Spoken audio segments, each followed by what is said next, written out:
пиар експерт, писател, но своевремено се испроба и во политичките води. Беше висок функционер на СДСМ, поранешен директор на Фондот за иновации. И повторно се врати меѓу читателската публика. Во наredните минути ќе следите разговор на нашата Марија Димишкова со Коста Петров, непосредно неколку денови пред промоцијата на неговата нова книга. Се што би сакал да знаев порано е насловот на новата книга која читателската публика во земјава ќе може да ја има по 4 октомври. Што значи да се ужива луксузот да се живее во сегашноста и да се твори во момент кога минатото дзирка од секој агол? Вечерва во Трилинг разговарам со еден од најпродаваните македонски автори, Коста Петров. Петров, добро вечер. Добро вечер, фала на поканата. Се што би сакал да знаев порано, интригантен наслов. Кои животни лекции доцна ги научивте, ги ставивте на страниците на оваа нова книга? Секој момент во животот си носи некоја нова лекција и нели како што созреваме, развиваме најразлични верзии од нашата личност и секоја таа верзија си носи со себе некоја лекција. Сега во декември славам 40 години и некако за мене секогаш тие 40 години беа нешто, мене другарите секогаш се шугуваат со мене, ти славиш 40 години од 16 години.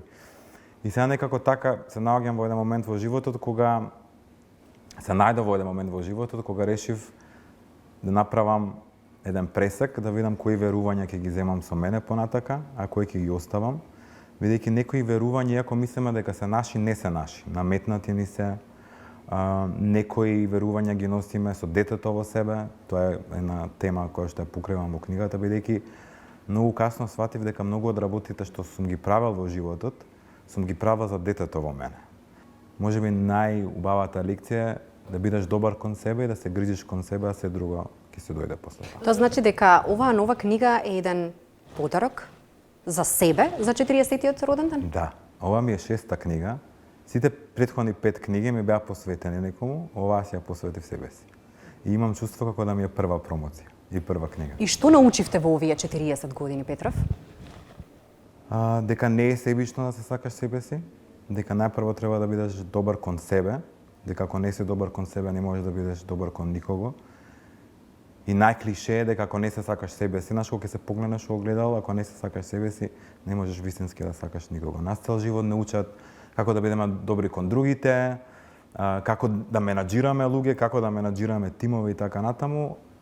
Никој не учи на важност на таа само љубов, меѓутоа најверојатно животот не учи на тоа. Секој сам треба да се научи таа лекција. Умее да боли тоа душевно разголување или секоја книга ја доживувате како своевидна терапија? Па ја книгите ги пишувам, наместо да идам на психијатар, пишувам книга. Не. Тоа значи дека сте се сам на себе психијатар? Да, не. Мислам, ништо не се споредува со професионалната помош. Книгите служат за мотивирање, меѓутоа јас секогаш велам дека секој треба да побари професионална помош, затоа што некои битки не можеш да ги водиш сам. Без разлика колку не имаме сила во нас и мотивација и дисциплина, за некои битки потребна ти е и професионална помош. Меѓутоа книгите на еден начин се празнање на тоа што ги имаш во себе. Најверојатно и поради тоа се успешни бидејќи сите ние поменуваме неслични ситуации во животот. И кога ни се случуваат тие ситуации, мислиме дека само нас не се случува, дека никој не проаѓа низ вакви работи. И токму поради тоа сметам дека треба да се разговара дали преку книга, дали во емисија, дали преку Facebook статус, како и да, треба да се разговара за овие теми за ментално здравје, бидејќи ако не се грижиме за нашето ментално здравје, ние преживуваме, не живееме. Паралелно со промоцијата на оваа книга ќе биде промовирана и вашата прва детска сликовница насловена Јас и ти како јас стана суперхерој. Представува ли предизвик денеска да се учат децата на суперхерои во време во кое ние возрастните некако како да ги подизгубивме нашите сопствени идоли? Па токму и тоа е целта на книгата, дека суперхеројот е во тебе. Само треба да го пронајдеш. Дека суперхеројот не е некој што има некоја моќ, не знам да лета, да се враќа во времето или така натаму, туку секој од нас треба да го пронајде суперхеројот во себе, тоа е тој. Значи, ние во глава имаме позитивен и негативен глас. Негативниот глас најчесто превладува, меѓутоа тој позитивен глас тоа е суперхеројот. И всушност книгата е за сите работи што би сакал мене некој да ми ги кажеше додека растев. И е адаптација на всушност на се што би сакал да кажав порано. Петра, вие со години наназад емотивно се соголувате во вашите книги и немате проблем некако да го задоволите тој ненаситен апетит на читателската публика за лични приказни. Дали личната приказна е гаранција за успешен бестселер? Не знам што е гарантија за успешен бестселер, најверојатно е да пишуваш од срце. Ја и верувај, кога ќе завршам книгата, ставам точка и не се навраќам. Мене и кога од лектура ќе ми речат ова треба да се смее, викам не, ја во глава имам затворено книгава и тоа е тоа, ваква е книгата, ова сум јас. Дали ќе му се допадне некому или не, тоа веќе не е во моја контрола. Во моја контрола е да ја раскажам приказната, да ја раскажам болката што јас сум ја чувствувал, лекцијата што јас сум ја научил и мислам дека тоа треба да биде основна функција на сите нас, да ги споделуваме научените работи, да не криеме се во себе. Да, вие бивте меѓу првите кои јавно се произнесе по тематиката анксиозност, депресија, страф од смрт и се она останато кое што го наведувавте во вашите пишувања. Болеше тој момент кога јавно признавте како се чувствувате? Не болеше воопшто. Може би имав трема, бидејќи кога пишував првата книга и мајка ми и татко ми ја прочита, што ти треба се ова да го пишуваш, знаеш, оној македонски менталитет, што има сега другите да знаат што ти се дешава, какви ти се проблемите и така натаму. Така тоа може би беше нека мала кочница. Меѓутоа мене и ден денес ми пишуваат луѓе за проблемите со кои што се соочуваат и среќен сум што ми пишуваат, меѓутоа од друга страна многу е жално што многумина од нас растат во кругови каде што не може да ги споделат тие проблеми. Зашто многу е лесно да идеш на кафе за хихи-ха-ха, за трачање, за такви работи, меѓутоа колку од луѓето во нашиот круг навистина ја познаваат нашата болка. И не викам да не дадат совет, туку едноставно да се почувствуваме дека со некого можеме да ја споделиме таа болка.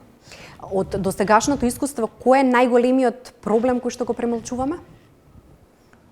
Најголемиот проблем што го премолчуваме што не сакаме да збориме за проблемот. Го ставаме под тепих. Го следите разговорот со господинот Коста Петров, еден од најпродаваните македонски автори во земјава. Петров, со книгата Се гледаме на врвот, го достигнавте можеби најголемиот врв, кога станува збор за издигнување на еден автор на пиедесталот. Потоа следува уште неколку книги кои што ги напишавте, но некако се чини дека тој авторски пиедестал не ви беше доволен на почетокот, па поривот некако го потикнавте во политичките води. Па не би го кажал тоа така. Значи, мене пишувањето секогаш ми било хоби. Ја пред се имам собствена компанија за организирање настани и односи со јавност, која што функционира во 40 земји во светот. И секогаш сум барал дополнителен предизвик и секогаш тие предизвици сум ги гледал како некои екстра проекти. Бидејќи реалноста е, ти колку е да сакаш некоја работа, секогаш треба да правиш нешто од страна што ќе ти дава некоја дополнителна енергија и така натаму. Влезот во политика се случи сосема случајно, неочекувано.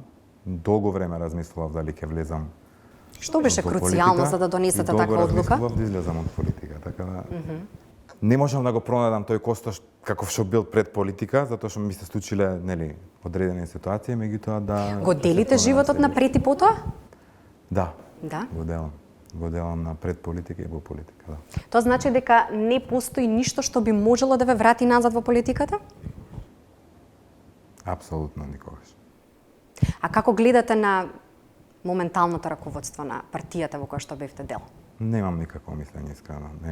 Не ми е политика да во ни 0,001% фокус во мојот живот. Гледате вести денеска? Не. Сте во текст со некакви политички случувања? Не. Значи се држите исклучиво до книгите? Не, се држам до мирот во душата. И мојот собствен мир во душата ми е најважен мене. Колку чини мирот денеска? Ако го пронајдеш и ако се грижи за него, не чини ништо. Меѓутоа, моментот до пронаоѓање на мирот е многу тежок. Мирот не е нешто што е константно, ќе го најдеш и сега го најдов, туку треба секојдневно да работиш на него. Меѓутоа, кога го пронајдеш, ќе сватиш дека нема ништо поубаво и поважно од мирот. Затоа, например, не се инволвирам во некакви дискусии, затоа што се зедам сега со пријателите, живеам во ера на во ред така. И тоа ми е некако, во ред така, супер. Мирот мој е поважен од се. Вашето животно мото е секој хаос има рок на траење. Дали истекува рокот на хаосот што моментално го живееме? Па секој го дефинира и го менаџира сопствениот хаос. Ја мислам дека најважно е прво да работиш на себе и кога ќе работиш на себе, таа некоја позитивна енергија ја примаат и другите околу тебе. Сад, болката во тоа што тоа значи преземање на целосна одговорност за тоа што ти се случува и не секој е спремен тоа да го прифати. Сите ние сакаме некакви позитивни промени, меѓутоа некако тешко сакаме да го сработиме патот до тие позитивни промени.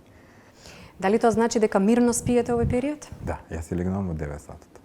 Во 9 часот легнувам, се будам секој ден во 4:40 и спијам како топ. Петров, ви благодарам за вечерашното гостување во Трилинг. Фала ти многу.